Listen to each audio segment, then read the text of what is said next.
What's going on, everyone, and welcome. Today, we'll be taking a look at the remaining 0-3 winless teams in the NFL. We'll be going through some highlights, and as you guys watch those, I will be kind of talking about what's been going on with each of the teams and what's behind all their failure and, none of their success going their way this year. And we'll also be taking a look at their division and the remaining games. Thank you so much, by the way, for clicking on this video. If you could, like and subscribe. If not, no biggie. I'm not going to hate you, but it would go a long way. But just thank you so much for clicking on the video in the first place. I do appreciate it. But without further ado, let's just jump right in. Starting with the Chicago Bears. So 0-3, obviously.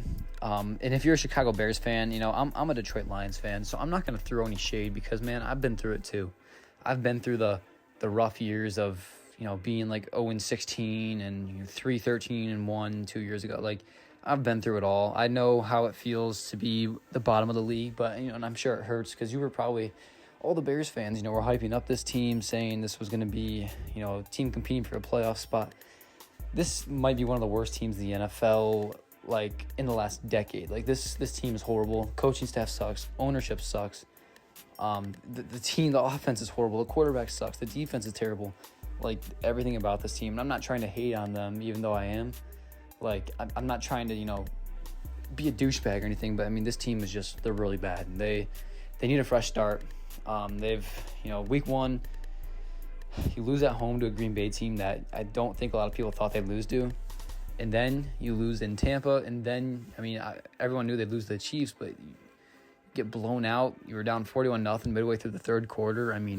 Chiefs could have put up 60 if they wanted. Like, this team, it's just Justin Fields, all the Bears fans saying, oh, he's a dark horse MVP candidate. And he actually ended up being the most bet on player to win MVP, which I just never really got. I could have seen him being like a top 8 to 10, in that category, just because I actually had the Bears going 8-9 this year and, improving.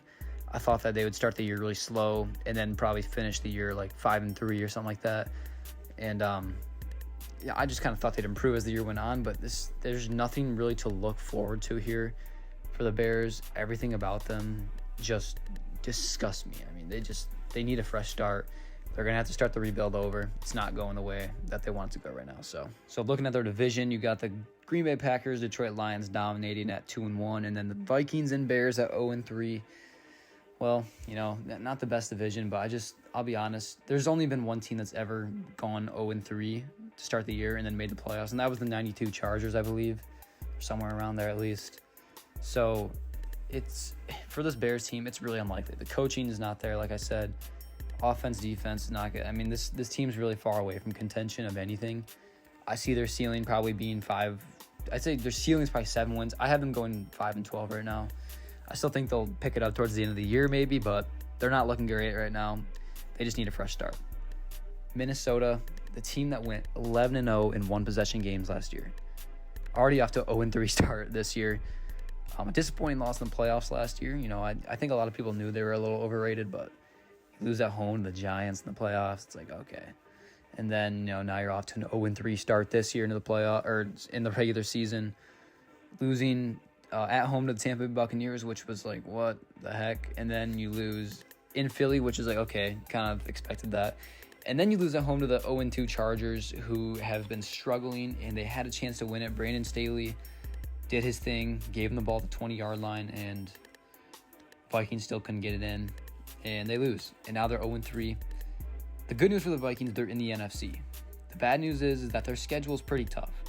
They still have games like the 49ers. They still have games like the Kansas City Chiefs, games like in Detroit, in Green Bay. Those are 4 losses right there. I don't see, maybe they could win in Green Bay, but that's about it. So I really don't know with this team. They have the offense. Kirk Cousins playing the best. I'm a huge Kirk Cousins fan. I love Michigan State, so I followed him his whole career. And he's probably playing at one of the highest levels he's ever played at in his career, or at least to start the season. He's got 9 touchdowns and over 700 yards within 3 games to start the year. He's playing at an MVP level with Tua Tagovailoa. He's actually got more touchdowns and yards than Tua. Given Tua played a less, a quarter and a half less, but Kirk Cousins is playing amazing. I don't know. And obviously there's the division again. I'm not going to get into that because we already got into it. Packers, Lions dominating, and then Vikings, Bears at 0-3. So looking at the schedule, once again, Vikings at the Panthers this week. This is their game that they need to win to get back on track. And it's kind of funny because all the 0-3 teams play each other this week. You got Bears, Broncos, Vikings, Panthers. So at least one of them, or at least two of them, will get a win. So unless they somehow tied, but which Bears, Broncos might, because those teams are horrible. But the Vikings, I'll give them a 1 in 5 chance, 20% chance of making the playoffs. I like their chances being in the NFC, and I think they could maybe figure out a way to go 9-8. We'll see. Offense is good. Just got to build up that defense. The Carolina Panthers, a team that I actually predicted to go 9-8 this year and compete for a playoff spot. Obviously, they're in a division that is probably, as of right now, well, somehow that division started out 3 teams 2-0, and the Panthers were 0-2. I don't get that. Now they're all 2-1, and the Panthers are sitting at 0-3. So I mean, you're 2 games behind, 2.5 technically behind the Saints. So you got a little bit of makeup work to do. But the only way I really see the Panthers probably making it in is if they won their division, which you could do. Like you saw it last year, the Tampa Bay Buccaneers, they made it in at 8-9. I mean, you could. I had the Saints winning at 10-7 this year. Derek Carr just went down. I don't like their chances now. Saints might go, 7-10. I'd say they'll probably go 9-8, but they could go 7-10, 8-9 as well. So Atlanta Falcons are okay. They don't have a quarterback though. Their ceiling is probably 8-9, maybe 9-8 at best. I'd say probably 8-9. And then obviously the Tampa Bay Buccaneers, they should fall off eventually. Baker Mayfield going through his Baker cycle. He should be done soon.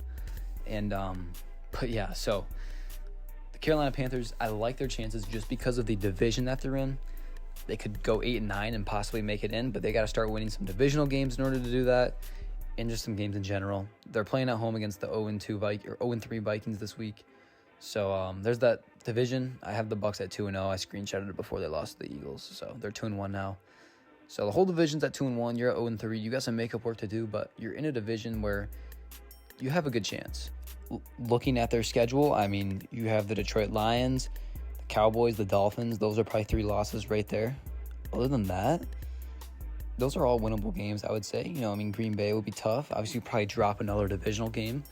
But if that's what they do right there, that's another, 5 losses? That would put them at 9-8. So there's still a chance for this team. I just don't know with a rookie quarterback. Andy Dalton looked okay, but I'll give him maybe like a 15% chance of making the playoffs. It's not great, but we'll see. And then finally, we have the Denver Broncos, one of the biggest, just disappointing teams of the entire season. Sean Payton comes in after Nathaniel Hackett, and you know what? I immediately thought that would make the Broncos win 4 or 5 more games. I had them going 9-8 and just missing the playoffs this year. So, these were every single one of these teams I actually had to go 9-8, and I had the Bears going 8-9. So for them to all be 0-3 is, not looking great. But the Broncos, I don't know what happened to their defense. They had like a top 5 defense last year, and then they just gave up 70 to the freaking Dolphins. I don't know what happened there. I just remember looking at my phone and seeing the Dolphins had 69 points, and they kicked the extra point at 70, and I was like, what?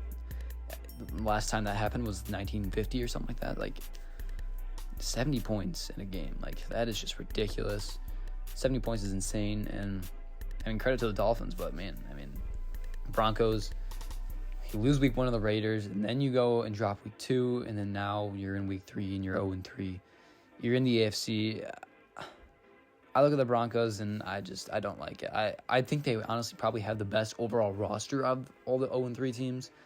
The Vikings definitely have the better offense, but their defense is horrible. But you're in the AFC if you're the Broncos, and you look at their division, 1-2, 1-2, 2-1. Chiefs will obviously win that. Chargers could compete for a playoff spot, but they, with Brandon Staley on that team, I don't love it. So, and then you look at the schedule, you got teams like the Chiefs twice, in Detroit. These are all tough games, Plus you've got to play in Buffalo. Like, those are 4 losses right there. All those other games look winnable, but at the same time, you're 0-3 and you look like shit. You're going to drop probably at least like half those. If they did win, let's say like 70% of those or whatever, I don't know exactly how many there are, then I'll give them a chance. But I'm giving the Broncos probably a 0% chance. Between them and the Bears, I don't see them making it in. So that'll pretty much finish it up. My final predictions, I got the Vikings with a 1 in 5, 20% chance of making it in. The Panthers with a 15% chance, got to win that division, hopefully, and we'll see. And then the Broncos and Bears, I don't think have any chance of making it in. So we'll see. Let me know what you guys think down in the comments, obviously. Let me know what you thought of the video as well. And we'll see. We'll see what happens with these teams. It's going to be an interesting end of the year, but we'll have to wait and see. So thank you so much for watching. Hope you enjoyed. Let me know in the comments. Like, subscribe if you feel like it, and thank you for watching. See you later.